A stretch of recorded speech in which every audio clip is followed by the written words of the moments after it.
What's up, my friends? What's up, the clubs? I'm Nick, Hyperion's Crypto, and today we're going to be talking about the downswing. So let's jump right in and let's do a little recap. Here's what we've been talking about so far. We've done takeaway into the backswing, right? Transition. So now, pretty much from here, what do you do? Okay?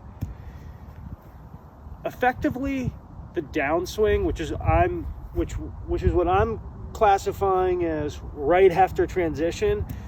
The transition and the downswing happen so incredibly fast, and it's probably the fastest moving part of the swing throughout the entire piece, where it's really hard to necessarily distinguish, where it's pretty easy to distinguish and say, okay, here's a takeaway, here's the backswing, here's the transition, and it's really transition to downswing, and then we have impact. So this transition to downswing is really where the other three parts, the downswing is basically a function of that, and then if you continue, the release impact is a function of the downswing. So the better you are at the first three elements, the better your downswing and release is going to be. But let's jump right into it. So basically, okay, we've gotten into this position, we've transitioned. What do you do from here? So the transition into the downswing is where you're going to load the club, as when you get to the top of the swing, things are, you're winding up, your right side loaded, you're coiled, but the shaft is still pretty loose, or the tension in your body is still pretty loose. So when you get to this point, you're still pretty loose. It's not till you get to the downswing where you feel max tension right before impact, right? Because we don't want super stiff arms going back. We want everything nice and loose, nice and neutral, right?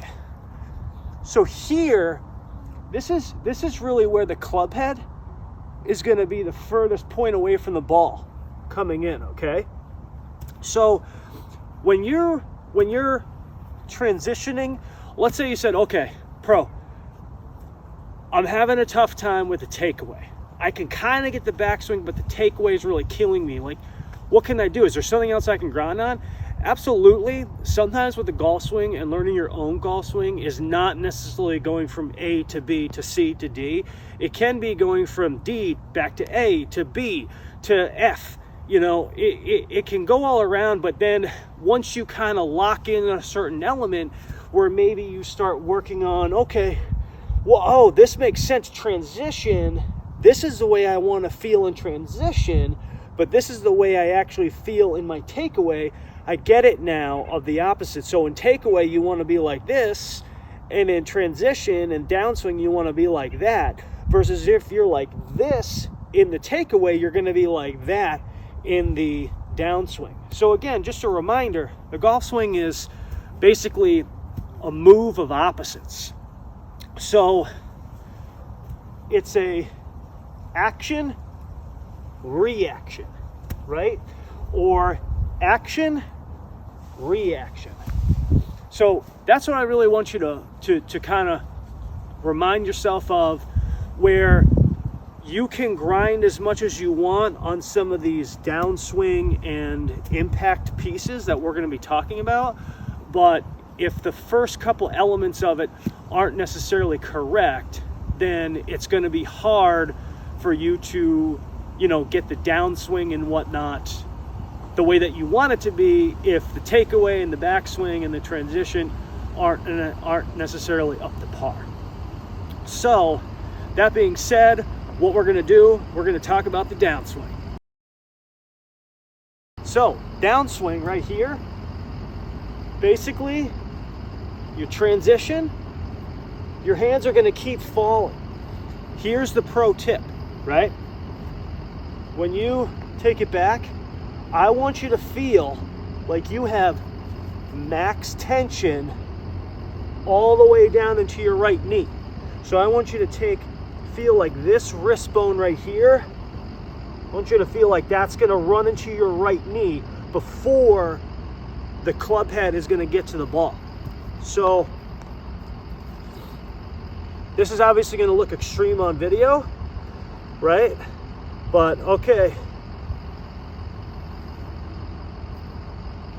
Feel like this hand is pushing your right knee forward, but not pushing it this way, pushing it to rotate open, okay?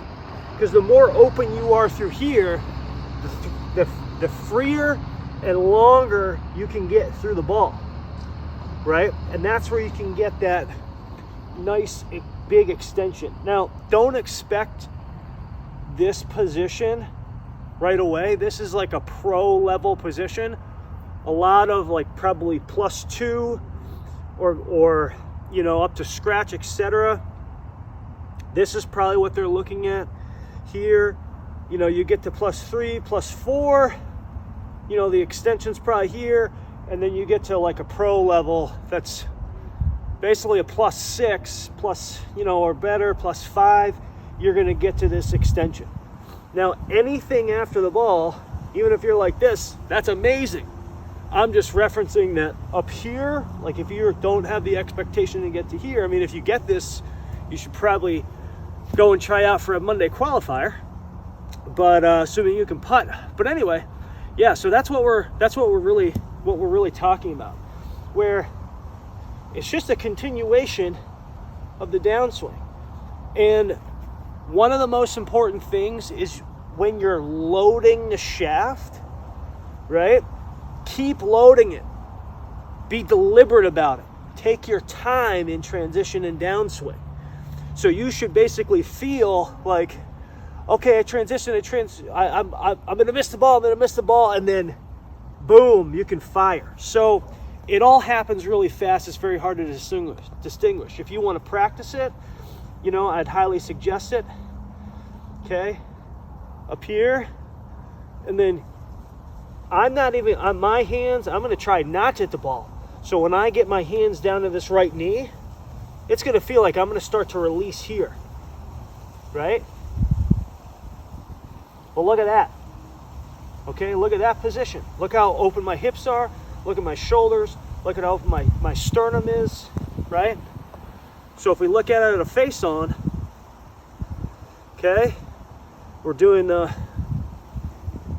okay, this hand, my hands are pushing my knee forward, right? My weight is pretty even. I'm not necessarily all the way on my left side, but basically this leg here is, it's like a head-on collision, right? If you try to open your hips up, you can generate some force. But if you accelerate, you know, if you're going 35 miles an hour, you're going 35 miles an hour. But if you collide with somebody as a head-on 35 miles an hour versus 35 miles an hour, the collision, you know, you cannot recreate without that opposing force when you fly forward. Maybe that's a bad analogy. Similar to this though, if I'm just turning and then trying to turn back, I can maybe generate some speed. But if I'm coiling and then using my left side, not as a hip bump, not that bullshit, but if I'm using my left side to basically pivot against the rest of my body turning while keeping the shoulders down the line, and that's the thing in the downswing where, hey, I'm not trying to get to the ball yet. I want to be really wide. I want a really wide arc through the ball, right? So I'm using the left side to basically pivot or oppose my right side force, and that's where you create the turn, right? Because you can't effectively create the same force or tension just by manually doing it. So the whole thing with the downswing, or another piece with the downswing, is That's why you continue to resist. That's why there's this max tension, max tension, max tension, max tension. Okay, you're here. Now I want you to feel like you're going to release, right? Now the ball's a little far back in my stance, but I mean, look at this position. I mean, I'm just max rotated, way open. And even though you're like, oh, well, that looks like you're short through the ball, it's like, no way. Do you want to get that? If you do a little experiment, right? And you said, okay, I want to try to get through the ball because that's how I'm going to get farthest way through. Well, what's going to happen is you jam up and you're down into the ball. I think we talked about this last week. But if you resist, resist, resist, fire, right? Look at all this space out here now. The club is coming in from a really nice pitch, right? Pitch meaning pitch of the club. Okay, resist, resist, resist, fire, right? But if you go, you're not gonna be able to get the same extension. It's gonna, flip up on you. So again, to reiterate, it's a continuation of the transition, but we're gonna continue to resist into this right knee. You should feel the right knee flexing forward. It's not a bank. Don't bank your foot. It's not a bank. It's like your knee. It's like, think about the opposite forces. So if your knee twists out this way, it twists in this way. So you should feel, if this was my foot, you should feel tension on the inside. So your foot should feel the right heel, right? If you're a right-handed golfer, should be twisting out counterclockwise, right? So you should feel it on the balls of your feet. Your knee should flex slightly this way and forward, right? If you're kicking your right knee out, it probably means you're too resistant in the backswing. So the knee moves forward and the knee moves forward, and the way that you feel like you should rotate, and this is where the thing is in the downswing, this resistance here and not letting yourself move forward, this resistance here, that's going to force your hips open. Your body is automatically going to react to that. Now, the one thing that you might run into if you're doing this, if you're not used to it, we talked about having steep shoulders. If you still have a flat turn and you're doing that, your right shoulder is going to drop too much and you are going to hit it fat. So that's something that you're going to need to adjust earlier on in the swing so that you get a nice steep shoulder plane, right? So when you come down, your right shoulder doesn't drop too early, right? So body dynamics, I'm not holding back, but I'm just resisting that tension. I'm creating tension through opposing forces. Down, down, down, down, down, down, fire. All right, let's get it. See you next week.